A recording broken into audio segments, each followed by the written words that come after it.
So ayan mga boss, ito na lahat yung kailangan natin para mag-install ng MDL kay legendary na YT. So kaya natin i-installan ng MDL si YT kasi pinandidaily natin siya. So ngayon ito na, unahin natin sa mismong mini driving light. Budget meal lang yung binili ko. Ayan, around 300 to 500 lang ata to. Available sa Shopee or sa malapit na store sa inyo. Sigurado meron ng ganito.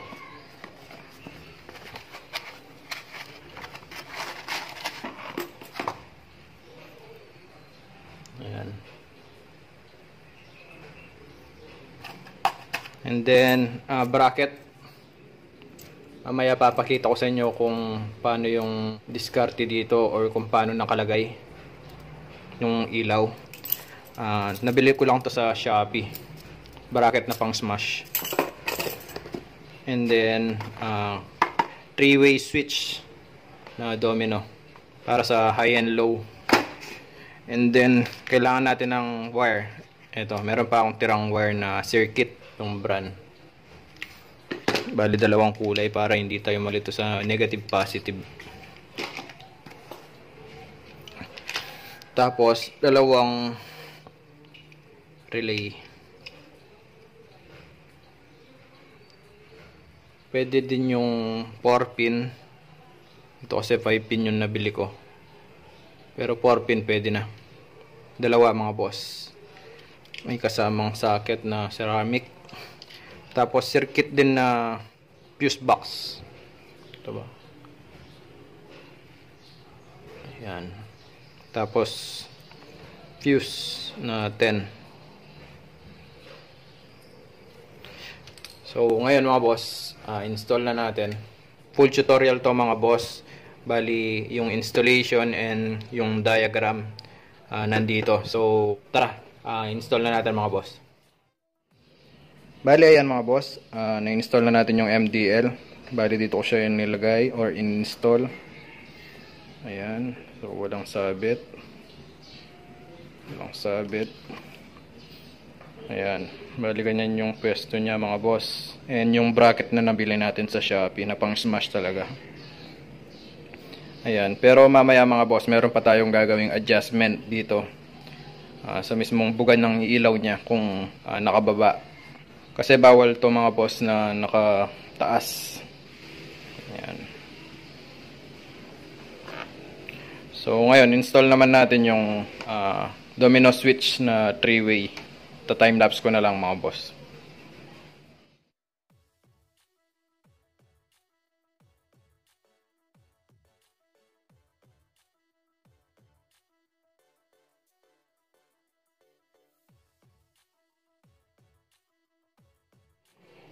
Bali ayan mga boss, konting update lang pala dito sa ginawa nating wiring harness na fitted na sa Smash or Suzuki Smash 115.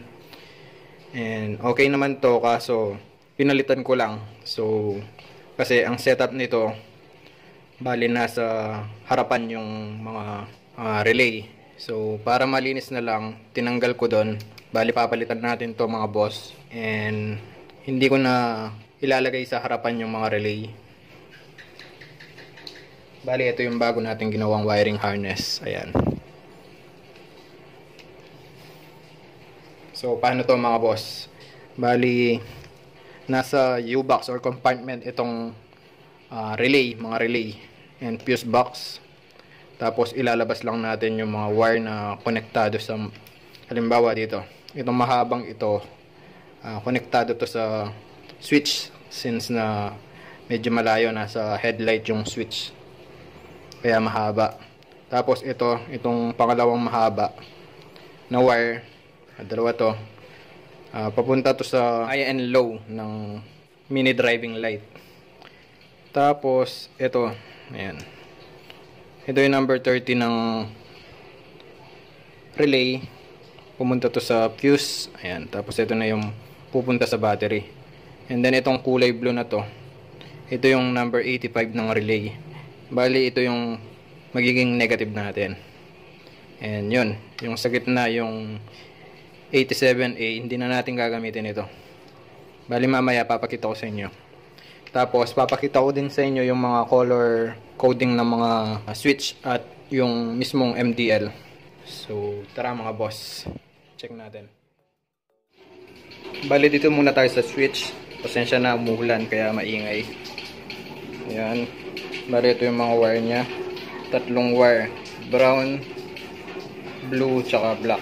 Mamaya papaliwanag ko kung saan i-install ito or ilalagay sa ginawa nating harness.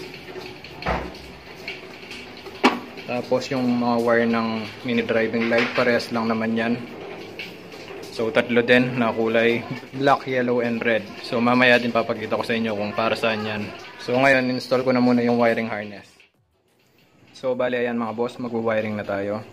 And ito yung galing ng relay na 87, high and low ito mga boss. So ayan mga boss, bali ganyan yung setup natin para malinis tayo sa harap. Ayan, nasa U-box yung relay. And ito, nagbutas tayo dito. Ito yung number 87, dalawa. Para to sa mini driving light. And then yung mahaba na para sa switch is ito. Ayan. Maan siya doon. Ito. Ayan. So, yun. Malinis dito.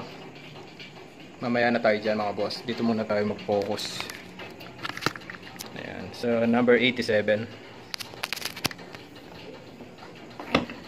Dito sa mini driving light mga boss, meron siyang tatlong wire. Yellow, red, tsaka black. Dito lang tayo mag-focus sa dalawa. Itong yellow tsaka red. Ito yung magsisilbing high and low nito. And itong black naman is negative lang. Bali yung high natin dito is yung yellow. Ito yung high natin mga boss. Tapos ito yung low. And pwede naman magkabaliktad itong dalawang to kasi relay lang naman to. So install ko muna mga boss. So ayan mga boss, na wire na. So ngayon doon naman tayo sa switch. Bali pagdating sa switch mga boss, tatlo din yung wire nya. Isang black, isang brown, tsaka isang blue. Bali ang ginawa nating harness is ito. Itong dalawang ito ang kukonekta natin sa switch na dalawa din wire. Tig isa na number 86 sa relay. Bali itong brown na to, ito yung sa high. And then itong black naman is low. Tapos ito, ikukonekta natin sa accessory wire or ignition switch orange wire. Bali kumuha na ako ng wire dito. Merong orange wire itong horn or stock na busina. Kaya dito na ako kumuha. So wire ko muna mga boss. Bali ayan mga boss, na-install na natin. So pasensya na pala kung maingay kasi umuulan. At makikita nyo naman basa. And ayan na siya. Tapos check natin yung switch nya.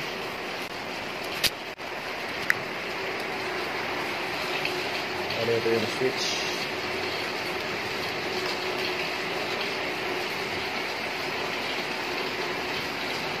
Tapos yung relay. Ayan.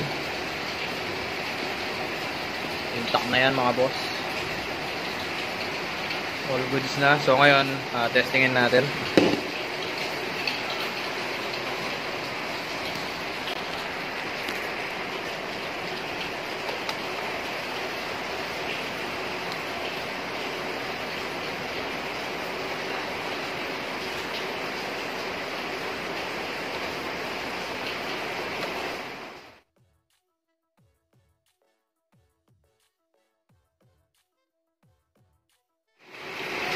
Check natin mga boss. Bali linagyan ko pala ng voltmeter dito para ma-monitor yung battery. Low and low, high, low, high. So ayos.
Bale yan mga boss, gagawin na natin yung wiring diagram. Bale pala applicable to sa lahat ng motor. So mag-focus muna tayo dito sa dalawang relay na 4-pin. Yung taas is 87, 86, 85, tsaka 30. Same lang din dito. Tapos mini driving light, meron siyang kulay red, yellow, and black. Same din sa isa. Tapos sa switch naman mga boss, 3-way switch na domino, brown, black, and blue. Tapos yung accessory wire natin, ang kulay nun is kulay black white. And meron tayong fuse and battery. So focus muna tayo dito. Dito sa dalawang relay. Bali, ang unahin natin is yung number 30, parehas. Pagkukonect lang natin. Ayan. Number 85.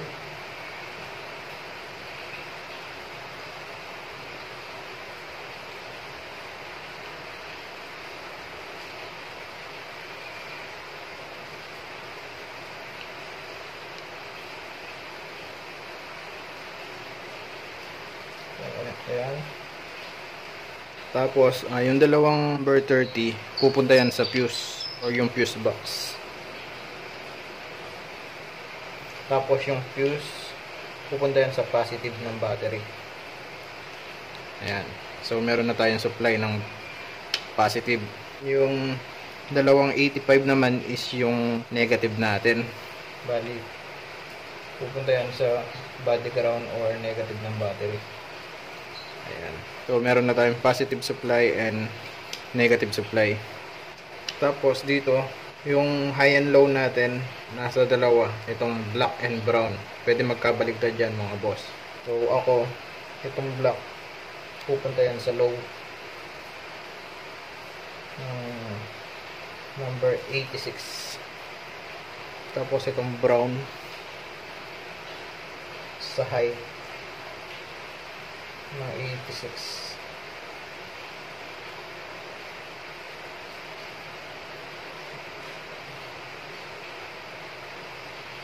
Tapos itong blue naman, ito yung pupunta ng accessory wire. Ayan. So, okay na. Ang kulang na lang natin is yung kung saan pupunta yung supply natin. Ayan. So, bali dito natin i-connect yung 87. Dito, kailangan natin ma-determine kung alin yung gagawin nating high and low. Para sa akin kasi yung high, yung dilaw o yung yellowish. Tapos yung magiging low, yung kulay white. Upon checking mga boss, yung low natin is itong red. Ayan. Bali pagkukonektahan lang natin itong red, yellow,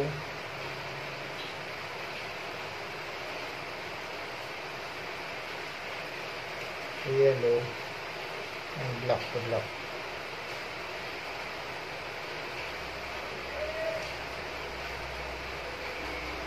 Bali itong black na to, ito yung magiging negative. Tapos yung red is mapupunta dito sa gagawin nating low relay. Tapos yung yellow naman is ito yung high. Ayan. So ayan mga boss, kompleto na yung wiring diagram natin. Screenshot nyo na lang mga boss, and yun na lang siguro. Hanggang dito na lang yung vlog natin about sa pag-install ng MDL kay Legendary or kay YT. Magagamit natin to sa mga madidilim na kalsada. And additional pala, kung meron kayong mga suggestion or gustong ipagawang tutorial kay YT, wiring or ano man, comment down below mga boss. Ito try natin gawin lahat yan. So ayun.